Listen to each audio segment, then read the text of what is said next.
Grammar में संधि के बारे में आज अपन क्या करेंगे, सीखेंगे। संधि किसे कहते हैं? तेलुगु में भी संधि होते हैं और हिंदी में भी संधि सेम होते हैं। सेम क्या होते हैं? संधि किसे कहते हैं? देखो इसका परिभाषा डेफिनेशन देखें तो दो अक्षरों के परस्पर मिलने से उनके आकार और ध्वनि में जो विकार उत्पन्न होता है उसे संधि कहते हैं।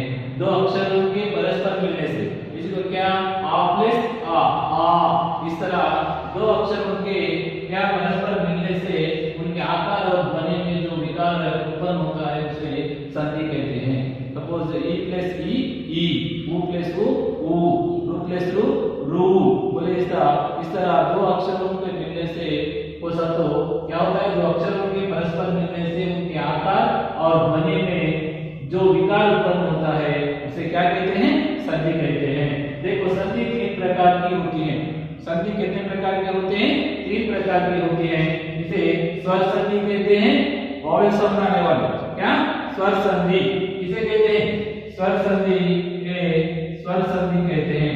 स्वर संधि और एक क्या है? व्यंजन संधि। व्यंजन संधि का अर्थ होता है कि व्यंजन संधि में इसमें क्या होता है? व्यंजन संधि उस तो कॉन्सोनेंट्स हल्लुलु कहते हैं ना, उस साउंड के साथ, उस ध्वनि के साथ आने वालों को व्यंजन संधि कहते हैं। और विसर्ग संधि, विसर्ग आहा के साथ इस तरह आने वाले कुछ होते हैं कि वो विसर्ग संधि कहते हैं। देखो संधि कितने प्रकार के होते हैं? 3 प्रकार के होते हैं। एक स्वर साउंड के साथ आने वाले, एक व्यंजन साउंड के साथ आने वाले, एक विसर्ग के साउंड के साथ आने वाले संधि होते हैं। फर्स्ट वन स्वर संधि। स्वर संधि कौन सी होती है? स्वर संधि देखो दो स्वरों के मिलने से जो संधि होती है उसे स्वर संधि कहते हैं। दो स्वरों से, दो वॉवेल साउंड से, तेलुगु में अक्षरों कहते हैं। अक्षरों को तो आ प्लस आ, हिंदी में भी इस तरह होता है आ प्लस आ, ई प्लस ई, ऊ प्लस ऊ, रू प्लस रू। इस तरह देखो दो स्वरों के मिलने से जो संधि होती है उसे स्वर संधि कहते हैं। तेलुगु में सवर्ण दीर्घ संधि कहते हैं। क्या कहते हैं? सवर्ण दीर्घ संधि। यहाँ भी दो स्वरों के मिलने से जो संधि होती है उसे स्वर संधि कहते हैं। उसका एग्जांपल देखो, उदाहरण रामा प्लस ईश रमेश, रामा प्लस ईश रमेश। इसी तरह स्वर संधि में कितने भेद होते हैं? स्वर संधि में 5 भेद होते हैं। मुख्य रूप में कितने? 5 भेद होते हैं। 5 भेद होते हैं। कितने भेद होते हैं स्वर संधि में? कितने? 5 भेद होते हैं। फर्स्ट वन देखो दीर्घ संधि। फर्स्ट वन क्या है? दीर्घ संधि कहते हैं। नेक्स्ट वन है वृद्धि संधि। वृद्धि संधि और एक गुण संधि और एक यन संधि और एक आयाम संधि कहते हैं। हिंदी में देखो एक दीर्घ संधि, इसे ही तेलुगु में सवर्ण दीर्घ संधि कहते हैं तेलुगु में। और एक सेकंड वन वृद्धि संधि है, उसे भी वृद्धि संधि कहते हैं। गुण संधि है, तेलुगु में भी गुण संधि कहते हैं। यन संधि, यनादेश संधि कहते हैं। और एक आयाम संधि। और देखो फर्स्ट वन दीर्घ संधि। दीर्घ संधि किसे कहते हैं? दीर्घ संधि किसे कहते हैं? देखो आ, ई, ऊ, रू साथ साथ आने पर, ये दो अक्षर साथ साथ आने पर वे दीर्घ बन जाते हैं। जिस तरह देखो एग्जांपल वेदांत, वेदांत वेद प्लस अंत, वेद प्लस अंत। यहाँ पर देखो आ साउंड आया, यहाँ पर आ साउंड आया, वेद प्लस अंत वेदांत। वेद को तो आया, दो भी स्वर अक्षर आए, दो मिलने पर क्या आया? दीर्घ आया। यहाँ पर आपके साथ आ वेदांत, वेदांत। इस तरह दीर्घ आने वाले को क्या कहते हैं? दीर्घ संधि कहते हैं या सवर्ण दीर्घ संधि भी कहते हैं। क्या कहते हैं? सवर्ण दीर्घ संधि कहते हैं। एग्जांपल देखो वेद प्लस अंत वेदांत। देखो इसके एंडिंग में, इसके अंत में क्या आ रहा? आ का प्रोनाउंसिएशन, इसके अंत में भी आ का प्रोनाउंसिएशन आ रहा, स्वर का उच्चारण आ रहा, स्वर आ रहा। इसलिए आ, ई, ऊ, रू ये स्वर है। स्वर के साथ आने वाले पर उसको दीर्घ आया तो उसको क्या कहते हैं? दीर्घ संधि या सवर्ण दीर्घ संधि कहते हैं। ई से आने वाले देखो यतीन्द्र। एग्जांपल देखें तो उदाहरण देखो यतीन्द्र, यति प्लस इंद्र, इसमें भी आया, इसमें यति ई, इंद्र ई, यति प्लस इंद्र, ई प्लस ई क्या होगा? इंद्र, यतीन्द्र। यतीन्द्र क्या हो गया? ये इसमें दीर्घ आया, ये सवर्ण दीर्घ संधि संधि कहते हैं। नेक्स्ट बानुदय, बानु प्लस उदय, उ प्लस उ बानुदय, क्या हो गया? ये उ प्लस उ होता है, इसे भी क्या कहते हैं? दीर्घ संधि में ही आता है। यहाँ पर देखो एग्जाम्पल में ये बानु प्लस उदय, बानुदय, यहाँ पर देखो उ प्लस उ इक्वल टू उ, ये क्या होता है? उ की मात्रा से उ की तो दीर्घ आता है, उसको क्या कहते हैं? उ कहते हैं। नेक्स्ट वन देखो पितृ प्लस ऋण, पितृन, पितृन, तो देखो यहाँ पर रू प्लस रू, यानी क्या है? रू आता है, रू आने पर ये क्या होता है? दीर्घ आने पर इसे दीर्घ संधि, सवर्ण दीर्घ संधि भी कहते हैं। और बात सुनो, दीर्घ संधि किसे कहते हैं? संधि किसे कहते हैं? परिभाषा देखें तो दो अक्षरों के परस्पर मिलने से उनके आकार और ध्वनि में जो विकार उत्पन्न होता है उसे संधि कहते हैं। दो अक्षरों के आ प्लस आ, दो अक्षर है, इसको अलग क्या है? आ, इस तरह उस पद में दीर्घ आया तो उसे दीर्घ संधि कहते हैं। देखो दो अक्षरों के परस्पर मिलने से उनके आकार और ध्वनि में जो विकार उत्पन्न होता है उसे संधि कहते हैं। संधि तीन प्रकार की होती है मुख्य रूप से, एक स्वर संधि कहते हैं, नेक्स्ट व्यंजन संधि कहते हैं, नेक्स्ट विसर्ग संधि कहते हैं। स्वर संधि में कितने? 5 भेद होते हैं। कितने भेद होते हैं? 5 भेद होते हैं मुख्य रूप से। स्वर संधि के 5 भेद होते हैं, उसे दीर्घ संधि, फर्स्ट वन क्या? दीर्घ संधि, सवर्ण दीर्घ संधि भी कहते हैं, हिंदी में भी सवर्ण दीर्घ संधि कहते हैं। नेक्स्ट वृद्धि संधि, नेक्स्ट वृद्धि संधि, नेक्स्ट गुण संधि, नेक्स्ट यन संधि, और एक क्या है? आयाम संधि कहते हैं, आयाम संधि। दीर्घ संधि किसे कहते हैं? इसकी परिभाषा सबको आना चाहिए। और शॉर्ट में ऐसा कोडिंग में अपन बोलना बोले तो आप कैसा? आ, ई प्लस ई, उ प्लस उ, रू प्लस रू, इस तरह आए समझ लो। दीर्घ आए तो अपन समझना कि ये सवर्ण दीर्घ संधि है, दीर्घ संधि है। यहाँ पर देखो आ, ई, उ, रू, साथ साथ आने पर वे दीर्घ बन जाते हैं, इसलिए इन्हें दीर्घ संधि या सवर्ण दीर्घ संधि कहते हैं। एग्जाम्पल तो देखें, इस तरह के और भी अपन बनाकर देखना चाहिए। ये क्या सवर्ण दीर्घ संधि, इसमें समझ गए तो तेलुगु में भी अपन क्या कर सकते हैं? लिख सकते हैं। ओके, इसको एग्जाम्पल में एक पूरे भी इसमें लिखना चाहिए। तुम्हारे पेन नोटबुक में एक्सरसाइज से ग्रामर काम करने के लिए उसको लिखना चाहिए। 10th क्लास में भी इसके ऊपर अंक दिए जाते हैं। ओके, नेक्स्ट वन है गुण संधि। गुण संधि किसे कहते हैं? गुण संधि कहते हैं तेलुगु में। गुण संधि किसे कहते हैं? देखो आ या आ के बाद यदि ई उ या रू रहे तो, आ या आ के बाद यदि ई उ या रू रहे तो क्रमश ए ओ आर होते हैं। क्रमश क्या होते हैं? ए ओ आर होते हैं। देखो आ या आ के बाद यदि ई उ या रू रहे तो, ये अक्षर है समझ लो, आ, यहाँ पर देखो दो से आ और एक आ और एक ई उ और रू। सुनो, यहाँ पर आ या आ के बाद यदि ई उ रू रहे तो क्रमश ए ओ आर हो जाते हैं, इसलिए इसे गुण संधि कहते हैं। क्या? आई उ रू, आ ई उ रू है ना, उसको कभी भी देखो यहाँ पर आ या आ के बाद यदि ई उ रू रहे तो, ये आ के बाद ई उ और रू रहे समझ लो, नहीं तो क्रमश क्या होते हैं? वो ए ओ आर होते हैं, इसलिए इन्हें गुण संधि कहते हैं। जब अपन समझ लेना कि ए ओ आर होते हैं ना, ये ओ आर आया समझ लो उस शब्द में, जब अपन समझना कि ये गुण संधि है। ये ओ आर को क्या कहते हैं? गुण कहते हैं। क्या कहते हैं? ए ओ आर को गुण कहते हैं। और आ यहाँ पर देखो आ ई ये होता है, आ प्लस ई ये आता है यहाँ पर, और एक आ प्लस उ ओ होता है। जब शब्द में ओ उच्चारण आता है, आ प्लस उ आर आता है, इस तरह इसमें ए ओ आर है समझ लो, इसको क्या कहते हैं? गुण संधि कहते हैं। आ प्लस ई ये, आ प्लस उ ओ, आ प्लस रू आर, इस तरह आए समझ लो। अपन क्या समझना चाहिए? ये गुण संधि है। एग्जाम्पल देखो, उदाहरण देव प्लस इंद्र, देव प्लस इंद्र, आप प्लेस ई होता है यहाँ पर, आप प्लेस ई, ये क्या है देवेंद्र, ये आया यहाँ पर, क्या आया देवेंद्र, ये उच्चारण आता देव आ प्लेस ई, ये यहाँ पर ये आता देवेंद्र। इसी तरह देखो महाप्लेस उत्सव, हा प्लेस उ, हा प्लेस उ, क्या हो गया वो महो, ओ महोत्सव, क्या है महोत्सव। नेक्स्ट वन देखो ये क्या है देव प्लेस ऋषि, देवर्षि, देव प्लेस ऋषि देवर्षि।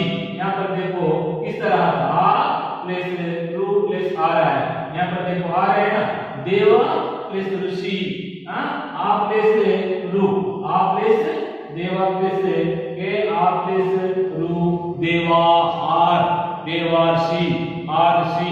इस तरह ये वो आ रहा है, समझ लो, समझना है कि कौन सी संधि होती है गुण संधि होती है। इसी तरह वृद्धि संधि, वृद्धि संधि किसे कहते हैं आया आके पश्चात ये या ऐ आने पर दोनों स्थानों पर ऐ में क्या आता है अ हो जाता है, इसे वृद्धि संधि कहते हैं। सुनो आ या आके पश्चात ये या ऐ, ये ऐ आने पर दोनों स्थानों पर ऐ में औ हो जाता है, ऐ में क्या हो जाता है औ हो जाता है, इसे क्या कहते हैं वृद्धि संधि कहते हैं। देखो इसी तरह आ प्लस ए आया समझ लो ऐ हो जाता है, आ प्लस ऐ आया समझ लो ऐ हो जाता है, आ प्लस ओ आया, आ प्लस औ आया तो औ हो जाता है। एग्जांपल देखो देव प्लस ऐश्वर्य, देव ऐश्वर्य, देव ऐश्वर्य, देव प्लस ऐश्वर्य देव ऐश्वर्य। इस तरह ऐ आया यहाँ पर, आ प्लस ए प्लस ऐ देवई ऐ, यहाँ देखो ये इनमें पर आया समझ लो, उसे क्या कहते हैं वृद्धि संधि कहते हैं। एग्जांपल महाप्लेस औषध, महाप्लेस औषध, आ प्लस ओ समझ लो महाप्लेस औषध, महाप्लेस औ, क्या आया औ आता है महाऔषध, वहां पर भी अपने उच्चारण में अपने प्रोनाउंसिएशन में औ आता है, उसे वृद्धि होती है, इसलिए इसे वृद्धि संधि कहते हैं। और एक बार देखो आ या आगे पश्चात ये या आई आने पर दोनों स्थानों पर ऐ में औ हो जाता है, इसे वृद्धि संधि कहते हैं। ये देखो आ प्लस ये ऐ होता है, आ प्लस ऐ होता है, आ प्लस ओ औ होता है, आ प्लस औ होता है। एग्जांपल देव प्लस ऐश्वर्य देव ऐश्वर्य, महा प्लस औषध महाऔषध। इस तरह ये संधि में क्या आता है परिवर्तन होता है, इस तरह परिवर्तन होने वाले को वृद्धि संधि कहते हैं। ओके नेक्स्ट वन यन संधि, यन संधि, यन संधि किसे कहते हैं ई या ई के बाद ई या ई को छोड़कर, ई और या को छोड़कर कोई दूसरा स्वर रहे तो, दूसरा स्वर रहे तो ई या ई में या हो जाता है ना, ओ के बाद ऊ के ऊ और ऊ छोड़कर कोई दूसरा स्वर रहे तो ऊ या हुआ हो जाता है, रू के आगे कोई भिन्न स्वर रहे तो रू रा बन जाता है। इस तरह देखो अच्छी तरह से सुनने पर ही समझ में आएगा। और सब देखो ये ई या ई के बाद ई या ई को छोड़कर, ये दो अक्षरों को छोड़कर कोई दूसरा स्वर रहे तो ई या हो जाता है, ये क्या हो जाता है या हो जाता है, इसे ये क्या होता है या हो जाता है। देखो ई या ई के बाद ई या ई को छोड़कर कोई दूसरा स्वर रहे तो ई क्या हो जाता है, ई में तो ई दो है ना, ये क्या या अक्षर में बदल जाता है। और ऊ के बाद ऊ के और ऊ छोड़कर कोई दूसरा स्वर रहे तो ऊ या ऊ के बदले क्या आता है वा आता है, क्या आता है वा आता है, वा हो जाता है। रू के आगे कोई भिन्न स्वर हो तो रू क्या हो जाता है रा बन जाता है, रा बन जाता है। इस तरह देखो ई क्या या बन जाता है, ऊ क्या हो जाता है वा बन जाता है, रू क्या बन जाता है रा बन जाता है। जब तुम देखो इति प्लस आदि इत्यादि या आ गया, इति प्लस आदि इत्या या, ये या आ गया, ये या आ गया, इसे क्या कहते हैं यन संधि कहते हैं। सु प्लस आगत सुस्वागत वा आ गया, क्या गया वा आ गया, सुस्वागत कहते हैं। ये वा आने पर कौन सी संधि होती है यन संधि होती है। रू देखो रा प्लस